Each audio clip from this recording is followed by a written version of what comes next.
हमारा उद्देश्य न केवल उन लोगों के जीवन की बाधाओं को दूर करना और उनके विकास में मदद करना, बल्कि उन समुदाय से सीखना भी है। विशेष रूप से जनजातीय समुदाय के लोग पर्यावरण की रक्षा से लेकर समाज को और अधिक एकजुट बनाने तक कई क्षेत्रों में सीख दे सकते हैं। प्यारे देशवासियों, शासन के सभी पहलुओं में बदलाव लाने और लोगों की रचनात्मक ऊर्जा को उजागर करने के लिए हाल के वर्षों में किए गए प्रयासों की श्रृंखला के परिणाम स्वरूप अब विश्व समुदाय भारत को सम्मान की नई दृष्टि से देखता है। विश्व के विभिन्न मंचों पर हमारी सक्रियता से सकारात्मक बदलाव आने शुरू हो गया है। विश्व मंच पर भारत ने जो सम्मान अर्जित किया है, उसके फलस्वरूप देश को नए अवसर और जिम्मेदारियां भी मिली है। जैसा कि आप सब जानते हैं, इस वर्ष भारत G20 देशों के समूह की अध्यक्षता कर रहा है। विश्व बंधुत्व के अपने आदर्श के अनुरूप हम सभी की शांति और समृद्धि के पक्षधर है। G20 की अध्यक्षता एक बेहतर विश्व के निर्माण में योगदान हेतु भारत को अत्यंत महत्वपूर्ण भूमिका प्रदान करती है। इस प्रकार G20 की अध्यक्षता लोकतंत्र और मल्टीलेटरलिज्म को बढ़ावा देने का अच्छा अवसर भी है और साथ ही एक बेहतर विश्व और बेहतर भविष्य को स्वरूप देने के लिए उचित मंच भी है। मुझे विश्वास है कि भारत के नेतृत्व में G20 अधिक न्यायपरक और स्थिरतापूर्ण विश्व व्यवस्था के निर्माण के अपने प्रयासों को और आगे बढ़ाने में सफल होगा। G20 के सदस्य देशों के कुल मिलाकर विश्व की आबादी में लगभग 2/3 और ग्लोबल GDP में लगभग 85% हिस्सा है। इसलिए ये वैश्विक चुनौतियों पर चर्चा करने और उनके समाधान के लिए एक आदर्श मंच है। मेरे विचार से ग्लोबल वार्मिंग और जलवायु परिवर्तन ऐसे चुनौतियां हैं जिनका सामना शीघ्रता से करना है। वैश्विक तापमान बढ़ रहा है और मौसम में बदलाव के चरम रूप दिखाई पड़ रहा है। हमारे सामने एक गंभीर दुविधा है। अधिक से अधिक लोगों को गरीबी से बाहर निकालने के लिए आर्थिक विकास जरूरी है, लेकिन इस विकास के लिए फॉसिल फ्यूल का प्रयोग भी करना पड़ता है। दुर्भाग्य से ग्लोबल वार्मिंग का सबसे अधिक कष्ट गरीब तबके के लोगों को सहन करना पड़ता है। ऊर्जा के वैकल्पिक स्रोतों को विकसित करना और लोकप्रिय बनाना भी एक समाधान है। भारत ने सौर ऊर्जा और इलेक्ट्रिक वाहनों को नीतिगत प्रोत्साहन देकर इस दिशा में सराहनीय कदम उठाया है।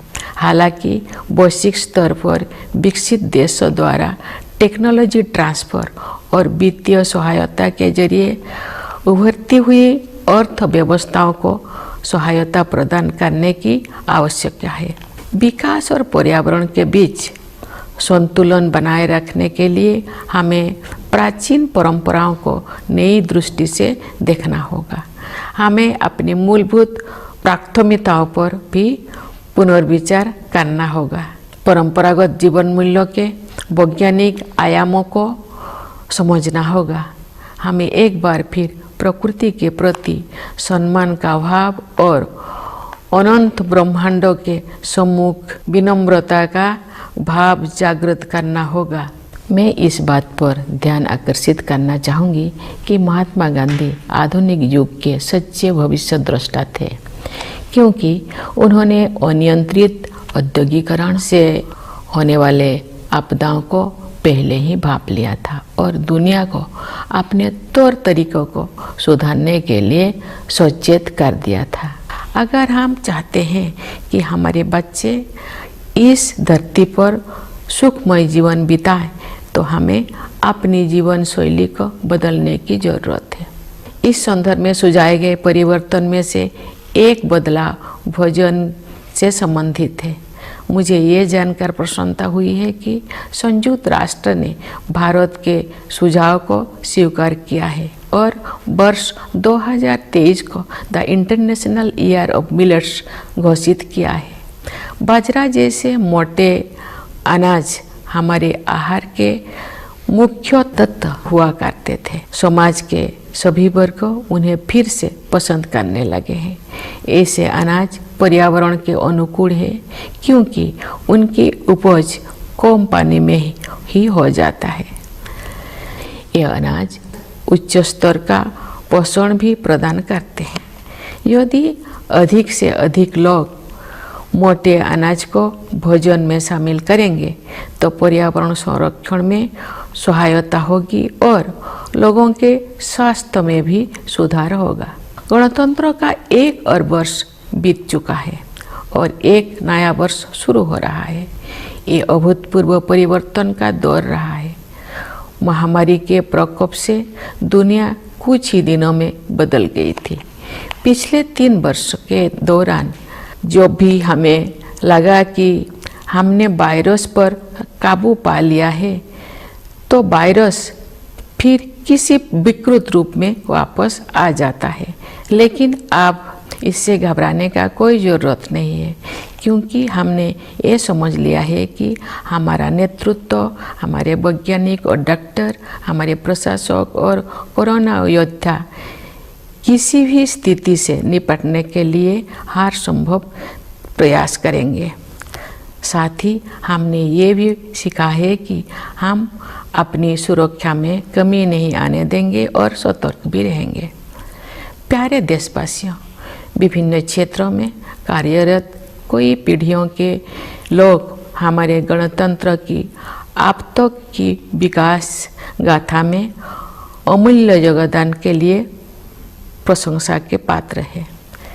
मैं किसानों, मजदूरों, वैज्ञानिकों और इंजीनियरों की भूमिकाओं की सराहना करती हूँ, जिसकी सामूहिक शक्ति हमारे देश को जय जवान, जय किसान, जय विज्ञान, जय अनुसंधान की भावना के अनुरूप आगे बढ़ने में सक्षम बनाती है। मैं देश की प्रगति में योगदान देने वाले प्रत्येक नागरिक की सराहना करती हूँ। भारत की संस्कृति और सभ्यता के अग्रदूत प्रवासी भारतीयों का भी मैं अभिवादन करती हूँ। इस अवसर पर मैं उन बहादुर जवानों की विशेष रूप से सराहना करती हूँ जो हमारी सीमाओं की रक्षा करते हैं और किसी भी त्याग तथा बलिदान के लिए सदैव तैयार रहते हैं। देशवासियों को आंतरिक सुरक्षा प्रदान करने वाले समस्त अर्धसैनिक बलों तथा पुलिस बलों के बहादुर जवानों की भी मैं सराहना करती हूँ। हमारी सेनाओं, अर्धसैनिक बलों तथा पुलिस बलों के जिन वीरों ने कर्तव्य निभाते हुए अपने प्राणों की आहुति दी है, उन सबको मैं सादर नमन करती हूँ। मैं सभी प्यारे बच्चों को उनके उज्जवल भविष्य के लिए हृदय से आशीर्वाद देती हूँ। आप सभी देशवासियों के लिए एक बार फिर मैं गणतंत्र दिवस की हार्दिक शुभकामनाएं व्यक्त करती हूँ। धन्यवाद।